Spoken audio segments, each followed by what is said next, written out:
everyone. Welcome back to From the Red Carpet. On today's episode, we have the first look at Namor and Wakanda Forever, a first look at Jaime Reyes in the Blue Beetle movie, a new trailer for Thor Love and Thunder, and finally, some insight into MCU's Secret Wars. So stick around and we'll dive right in. It looks like our next Avengers film will be based off of Secret Wars, like we've been saying for years now. However, it'll apparently be called Avengers Incursion. At the end of Multiverse of Madness, Clea showed up and tells Doctor Strange that an incursion had happened, and they head through a portal. If you watch Multiverse of Madness, then you learn that an incursion is when two realities collide, causing utter destruction of them both. We saw this in that universe where Strange had that weird music fight. Maybe his travels through the multiverse, along with the botched spell from No Way Home, and Sylvie killing He Who Remains, all caused the main reality in the 616 universe to head into an incursion. Originally, in the comics, the Secret Wars was where a cosmic being named the Beyonder gathered heroes and villains from Earth and sent them to do battle on a distant planet called Battleworld. The Beyonder forced the heroes and villains to battle with the promise of the winner gaining anything they desired. There were a bunch of people there: the Avengers, the Fantastic Four, the X-Men, Spider-Man, Deadpool, and many more. As far as the villains, a bunch of Spider-Man villains were there: Ultron, Titania, Doctor Doom, Magneto, and even Kang. Oh yeah, and Galactus, who attempted to overthrow the Beyonder at one point with the help of Doctor Doom. It gets really crazy.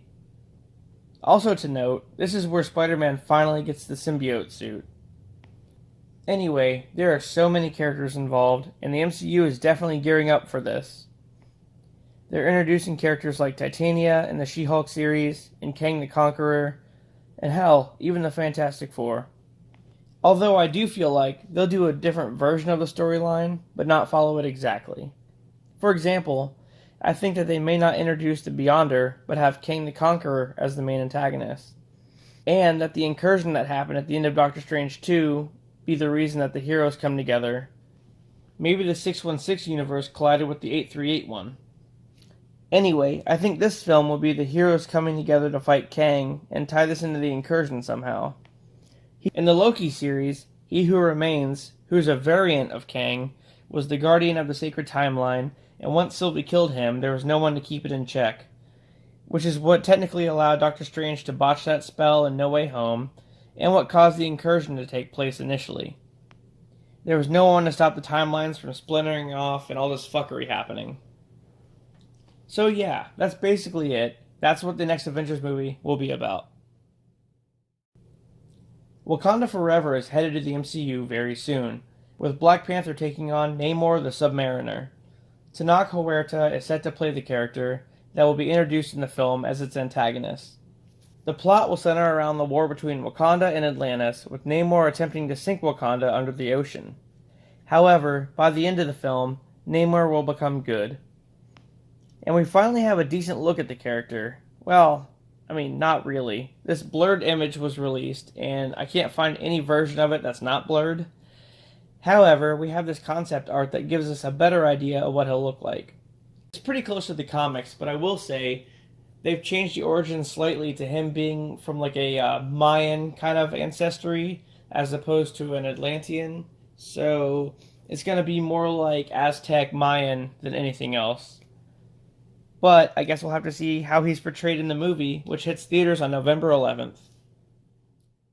The World War Hulk movie is headed to the MCU as well, but not for quite a while. We'll need to get through the She-Hulk series first, which debuts on August 17th. In this film, Mark Ruffalo is back as Bruce Banner, and he'll have to deal with Scar, his son, who he conceived while being marooned on Sakaar in Thor Ragnarok. In the comics, Scar is the son of Hulk and Kara the Old Strong, who was a native to Sakaar. Also in that comic, Hulk waged a war against the Illuminati, so with them finally being introduced in the Multiverse of Madness, we may get a version of this. It's reported that Scar will show up somewhere towards the end of the She-Hulk series, and will somewhat be an antagonist. No idea as to who's playing the character, but yeah, apparently he's going to be an asshole. And he'll set in motion the events that lead up to the World War Hulk movie. A while back, I talked about the plot of the upcoming Fantastic Four movie. Well, I was right more or less. The film will be based in the 1960s with Reed Richards working alongside Hank Pym in the quantum research. Reed, Sue, Johnny, and Ben go blindly into the quantum realm and get trapped there, gaining their powers along the way. Although, I don't know if the film will feature anything present day or if they'll just save that for the sequel. I can imagine they get pulled out in modern time, though, just in preparation for the next Avengers film. Also last week, I talked about John Krasinski apparently continuing the role of Reed Richards, and Bryce Dallas Howard possibly playing Sue. So that still stands, as far as I know. Their superhero suits in the movie are confirmed to be loose-fitting with tactical aspects, so they'll pretty much look like the ones from that Fantastic Four movie that no one likes. I mean, I'm not sure how y'all feel about that, but I'm indifferent to it. Thor Love and Thunder finally has another trailer out showing more of Zeus and finally introducing Gorr the God Butcher, played by Christian Bale. So let's watch. Kids, get your popcorn now. Let me tell you the story of the space Viking, Thor Odinson. He was no ordinary man. He was a god. After saving planet Earth for the 500th time, Thor set off on a new journey. When he got in shape, he went from dad bod to god bod. And after all that, he reclaimed his title as the one and only Thor. Oh, spoke too soon. Jane?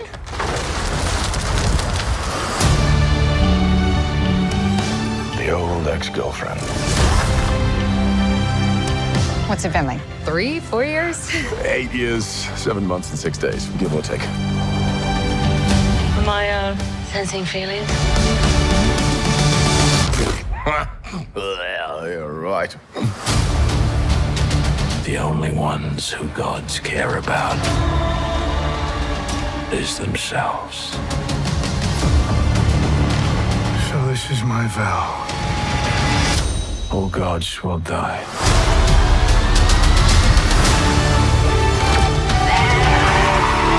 I just want to say that was very, very impressive what you did back there.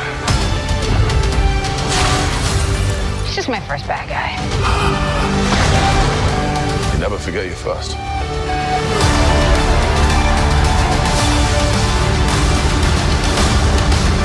You are not like the other gods of kill. Because I have something worth fighting for.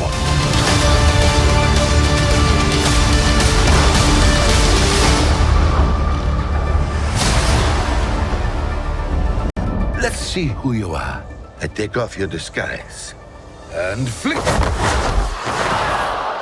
Oh, you flicked too hard, damn it! Should we help him? I mean, eventually. Grape.